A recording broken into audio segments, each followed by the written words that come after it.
ఆడవాళ్ళకి స్వేచ్ఛ కావాలి. ఏ విషయంలో స్వేచ్ఛ కావాలండి? బట్టలిప్పుకొని తిరగడంలో స్వేచ్ఛ కావాలా?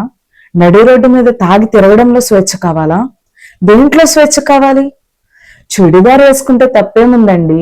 చీర కట్టుకొని తిరగడంలో తప్పేముంది? ఆడవాళ్ళు చున్నీని ఎందుకు అంత బరువుగా ఫీల్ అవుతున్నారు? వల్గర్ వీడియోస్ ని ఎందుకు అంతలా ఎంకరేజ్ చేస్తున్నారు? అంటే వల్గర్ వీడియోస్ చేయొద్దు, మంచిగా కాస్ట్యూమ్ వేసుకోండి అని చెప్తే అది స్వేచ్ఛని ఆపేయడమా? ఎలా అవుతుందండి? మీరే చెప్పండి. ఒక్కసారి ఆలోచించండి. ఇప్పుడు ఉన్న సొసైటీలో మనం ఎలా ఉన్నా జడ్జ్ చేస్తారు, నేను కాదనను.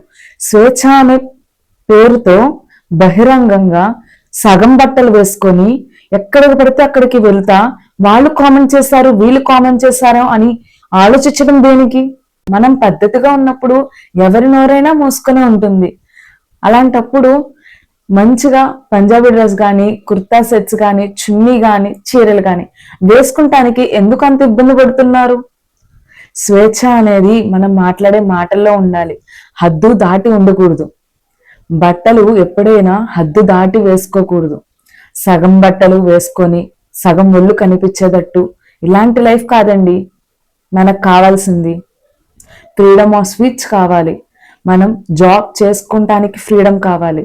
ఇంట్లో మన మాట అంటే మనం చెప్పింది ఎవరైనా వినగలిగేలాగా చేసుకోవాలి. అది ఫ్రీడమ్ అంటే. సగం సగం బట్టలు వేసుకొని ఎలా పడితే అలా ఉంటాము, అదే మా స్వేచ్ఛ అంటే అది చాలా తప్పండి. ఇది నా అభిప్రాయం. ఇంకా మీ ఇష్టం మీది. మీ డ్రెస్సింగ్ సెన్స్ అయితే నేను వచ్చి మార్చలేను కదా. కానీ మంచిగా ఉండే వాళ్ళు కూడా మాట్లాడుతున్నారు సగం బట్టలు వేసుకునే వాళ్ళ వల్ల. కొంచెం ఆలోచించండి. మీరు ఎలాంటి సొసైటీలో బతుకుతున్నాము, మనం ఎలాంటి లైఫ్ లీడ్ చేస్తున్నాం అనేది కొంచెమైనా ఆలోచించండి.